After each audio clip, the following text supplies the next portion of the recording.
पितरों की 3 बेटियां हैं, मेना, धन्या, कला। ये हम पहले भी वर्णन कर चुके हैं। उन पितरों की 3 बेटियां, मेना जिनकी गोद में मां पार्वती जी खेली हैं, धन्या सुनैना बनी जिनकी गोद में मां जानकी जी खेली हैं, कला कीर्ति बनी जिनकी गोद में राधा जी खेली। ये तीनों पितरों की 3 बेटियां हैं।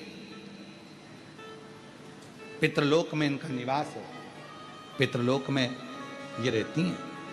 पर सनकादि ऋषियों के चरण में, जंघा में इनके वस्त्र की चोट लग जाती है, जिसके कारण बस ये पितृलोक से मृत्यु लोक में आ जाती है। थोड़ी सी गलती हुई है, थोड़ी सी गलती, थोड़ा सा गलत कर्म हो गया कि चलते चलते उनके कपड़े संत की जंघा पर, अर्थात छोटे छोटे जो सनकाद ऋषि बड़े आनंद के साथ तप कर रहे थे और उनके वस्त्र उनको छूकर चले गए।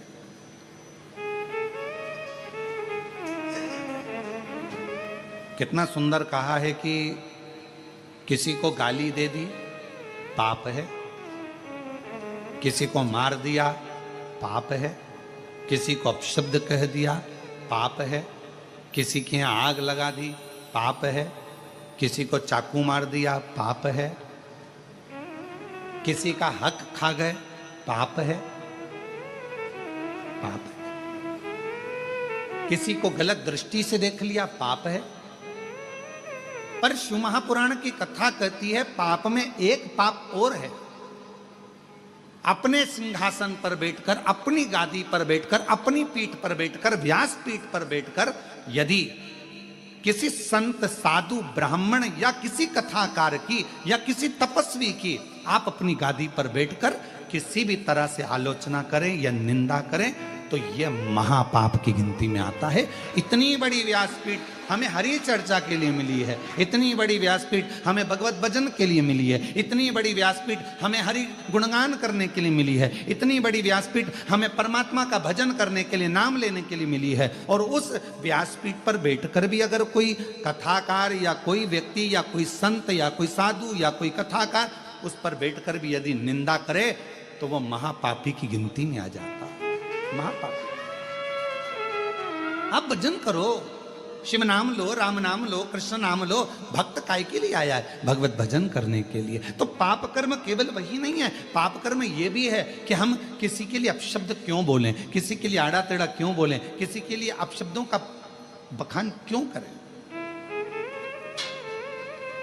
शिव महापुराण की कथा कहती है, आज मां पार्वती जी भगवान शंकर जी से निवेदन कर रही हैं, भगवान शिव जी से प्रार्थना कर रही हैं, आप हमारे साथ में पितृलोक चलो। क्यों? क्योंकि वो हमारे नाना जी का घर है, वहां चलिए, पितृलोक में चलिए।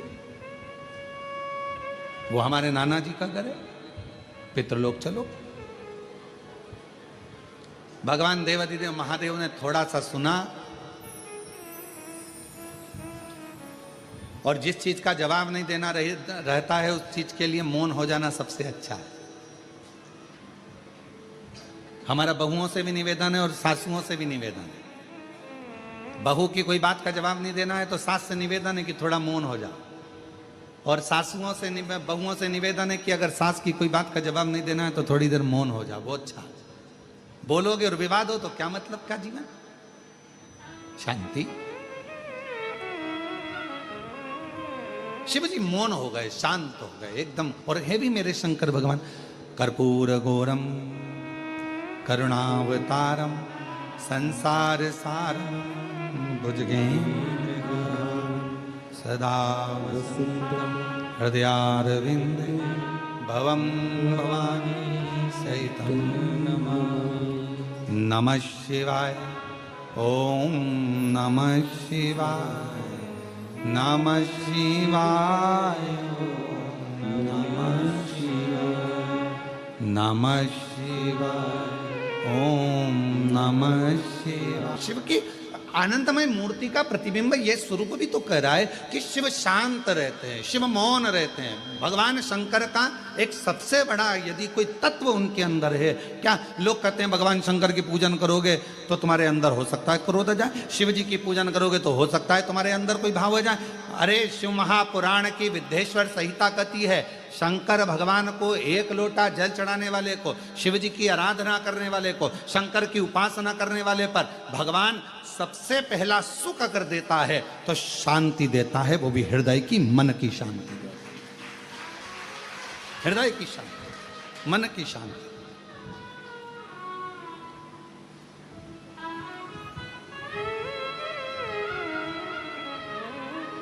सर्वप्रथम अगर सुख भगवान देता है तो मन की शांति, और मूल वही है, मूल वही है।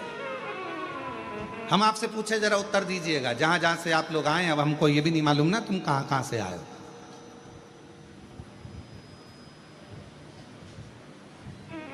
पर तुम सब जहां से आए हो हम भी वहीं से आए हैं, तो हमको ये भी नहीं मालूम कि आप लोग, तो एक प्रश्न हम आपसे करें, उत्तर दीजिएगा जरा प्रेम से।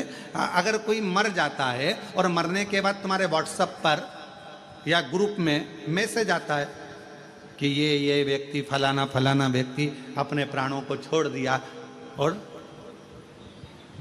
परमात्मा में मिल गया, तो तुम उसके कमेंट्स में क्या लिखते हो? जम के बोलो, ओम शांति।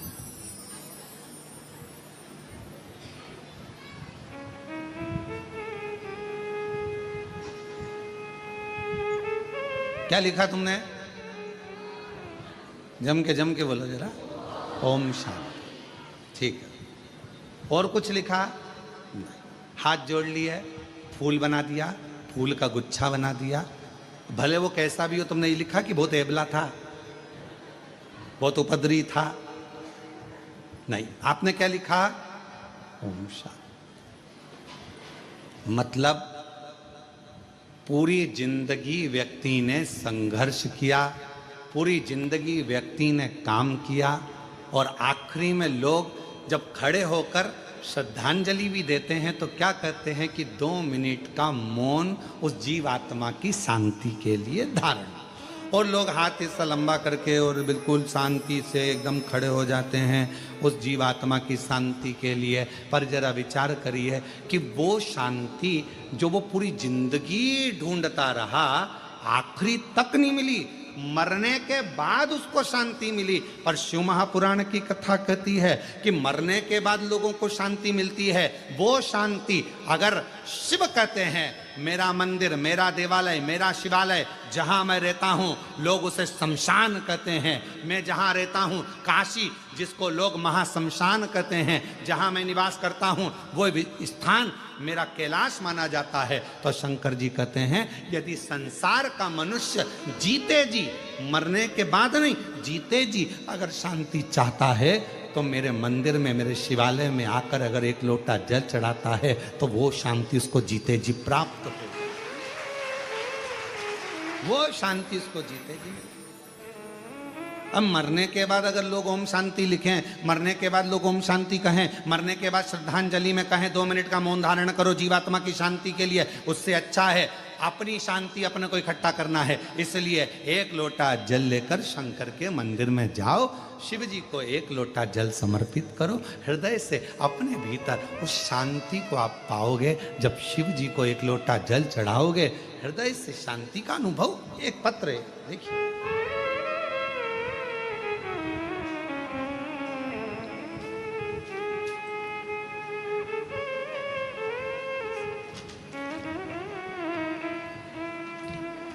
पहले इस पत्र का शुरुआत हम यहाँ पीछे से कर रहे हैं। एलईडी तो यहाँ लगी नहीं है। जो आज, क्या हमारा बेटा भी डॉक्टर बन सकता है? पर कुबेरेश्वर बाबा पर आस लगाई ना बाबा, आज विश्वास जाग गया कि एक साधारण परिवार का बेटा भी डॉक्टर बन सकता है। ये शिव की करुणा इसी को कहते हैं। शंकर की करुणा, उसकी उदारता इसी को कहते हैं। बस आप विश्वास कितना कर रहे हैं, ये 5 दिवसीय कथा नहीं है। ये मेरे भगवान शंकर 5 मुखों से, मेरे शंकर भगवान अपनी शिव पंचायत में सूर्य नारायण भगवान, नारायण, माँ जगतजननी, शंकर जी, स्वयं गणेश जी महाराज, ये सब पंच देवता आपके दरवाजे पर आकर, आपके घर पर आकर मेरे शंकर भगवान 5 मुख से शंकर की 5 पंचायत, शिव पंचानन भगवान शंकर मेरे ओघड़दानी शंभु आपके घर पर आकर ये 5 दिन में आपके पूर्वजों का कल्याण करना और आपका भंडार भरने की ये पवित्र कथा है।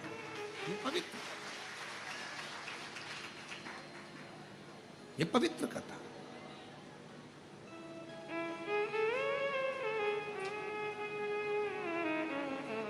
अभी कृष्णेश्वर कथा हुई तो हमारा मन था कि ये कथा उस समय पर हमारा मन हुआ था पहले कि भाई ये 5 दिन आराम कर, परंतु तो ध्यान में आया कि ये पितृपक्ष के वो 5 दिन है,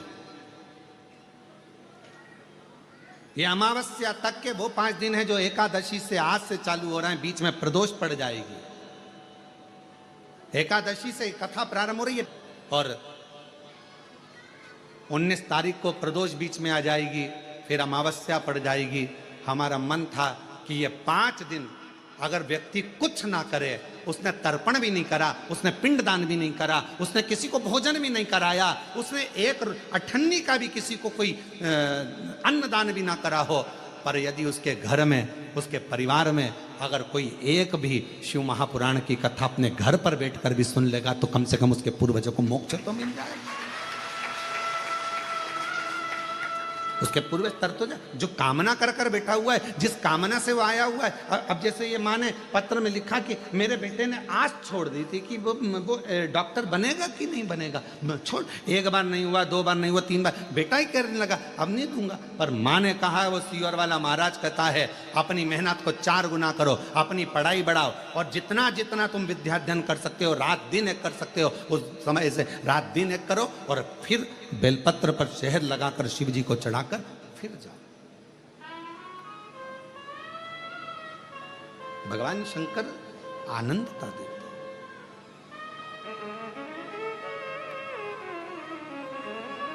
सुख देते।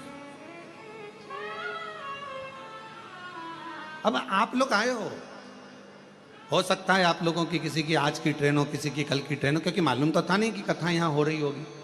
कथा का तो नहीं मालूम था, क्योंकि हमने बताया ही नहीं था कि ऑनलाइन कहां से होगी। पर यदि आप लोग आए हैं और किसी की ट्रेन आज है, किसी की ट्रेन कल है, किसी की परसों है, ये मत सोचना कि हमको जाना है। जाओ बड़ी आराम से बाबा से प्रार्थना कर कर, बाबा 1 दिन की तो मिली ना, 2 दिन की मिली ना बाबा, 3 दिन की मिली ना। जब तू एक क्षण दृष्टि करता है और पूरे विश्व को हिला देता है तो तेरी 1 मिनट की भी कथा हमारे जीवन को आनंदता प्रदान कर सकती है, सुख दे सकती है। बहुत है ऊपर। और महादेव नमन चरणों में स्वीकार कीजिए, सबका किया है मेरा भी उद्धार कीजिए, उद्धार कीजिए। है त्रिपुंडधारी, है त्रिशूलधारी, है त्रिपुंडधारी, है त्रिशूलधारी। महादेव नमन चरणों में स्वीकार कीजिए, सबका चरणों में तेरे बाबा जी पावन चारों, तेरी देव करते वंदना पूजे सीता, तेरी देव करते वंदना पूजे सीता। हो जाए पूरी कामना, हो जाए पूरी कामना, उपकार कीजिए सबका किया है मेरा भी उद्धार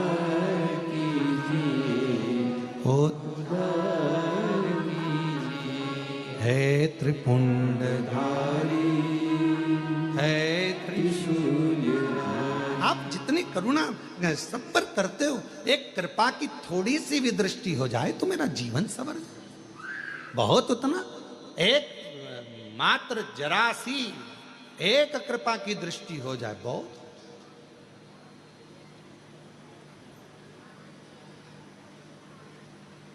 सूर्य का प्रकाश कितना भी छुपाओ, थोड़ी सी भी किरण अगर घर के अंदर आ गई पूरे घर में उजाला कर देती है।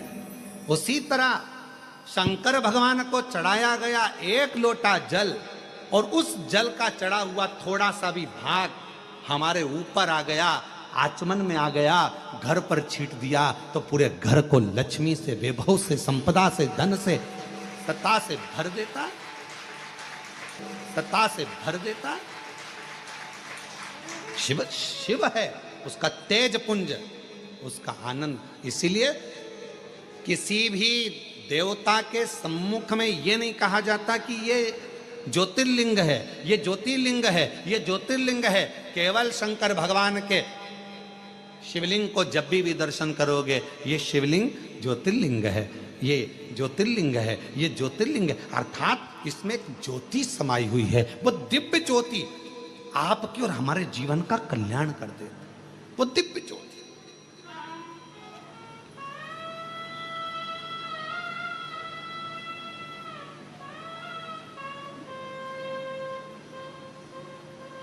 पार्वती जी शिव जी से कह रही हमारे नाना जी क्या चलो। उत्तर नहीं दिया मेरे भोलेनाथ जी ने, जवाब नहीं दिया।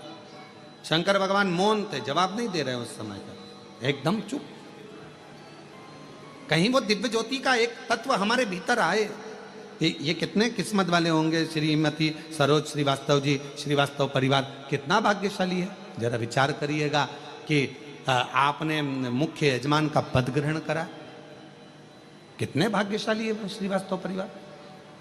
मैं आपको बहुत बहुत साधुवाद देता हूँ श्रीवास्तव परिवार। माता जी आपको भी बहुत साधुवाद देता हूँ, बहुत साधुवाद। ये कहीं पूर्वजों का कोई क्रम होगा, कहीं पूर्वजों के आपके संस्कार और आपके पिताजी के संस्कार, माताजी के संस्कार, पूर्वजों के कोई अच्छे संस्कार होंगे जिसके कारणवश कुछ बाबा की ऐसी कृपा हुई होगी, हमारा पुण्य की गुल्लक भराई होगी, तब जाकर ये पुण्य की गुल्लक फूटी होगी, तब यीशु महापुराण के यजमान पद ग्रहण करा।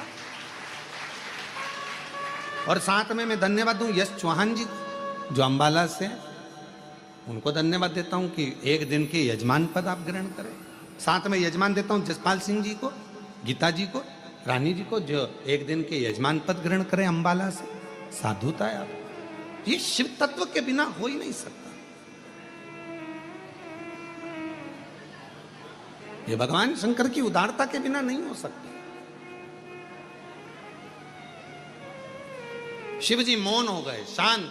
और जितना शांति में सुख है उतना, कहीं लोग मरने के बाद ओम शांति करते हैं, लोग मरने के बाद शांति को ढूंढते हैं, लोग मरने के बाद कहते हैं इसकी आत्मा को शांति मिले। क्यों कहते हैं आत्मा को शांति? क्योंकि दिन भर काम करता रहा, व्यस्त रहा, कार्य में लगा रहा, यहाँ लगा रहा, वहां लगा रहा, 24 घंटे लगा रहा, शांति को ढूंढता रहा पर शांति मिली नहीं, आखिरी में मर गया। और मरने के बाद लोगों ने कहा इसकी आत्मा को शांति मिल जाए। शिव महापुराण की कथा में शंकर भगवान का चरित्र कहता है, हे पार्वती, दुनिया के लोग शांति को ढूंढने के लिए जाएंगे, पर जिस दिन मेरे शिवालय में एक लोटा जल लेकर पहुंचना प्रारंभ करेंगे, जिस दिन मेरा भजन करना प्रारंभ करेंगे, जिस दिन मुझे पहचान जाएंगे, शिव महापुराण को जानने लगेंगे, तब उनके हृदय में अपने आप शांति का अनुभव होने लगेगा, उनके भीतर शांति आने लगेगी।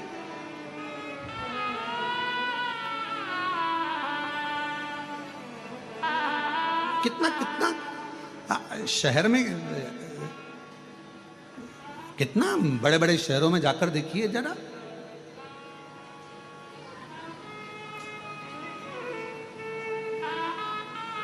हमारा सीहोर शहर तो बहुत छोटा सा है, इतना बड़ा भी नहीं है। अगर सीहोर में कहीं का घूम जाए तो आधे घंटे बाद पकड़ के मोहल्ले के लोग ही उसके घर छोड़ जाते हैं। इतना छोटा था तो हमारा शहर है, बड़ा शांतिपूर्ण है। तो सीहोर शहर तो कोई और जाएगा भी कहाँ, कस्बे में घुमा तो मंडी में आ जाएगा, मंडी में घुमा तो छावनी में आ जाएगा, छावनी में घुमा तो ब्रह्मपुरी, ब्रह्मपुरी से घुमा चाणकपुरी, चाणकपुरी से घुमा छावनी, जाएगा का छोटे से शहर में। कई बार यहाँ कुबेरेश्वर धाम पर जब भीड़ बढ़ जाती है, मोबाइल काम करना बंद कर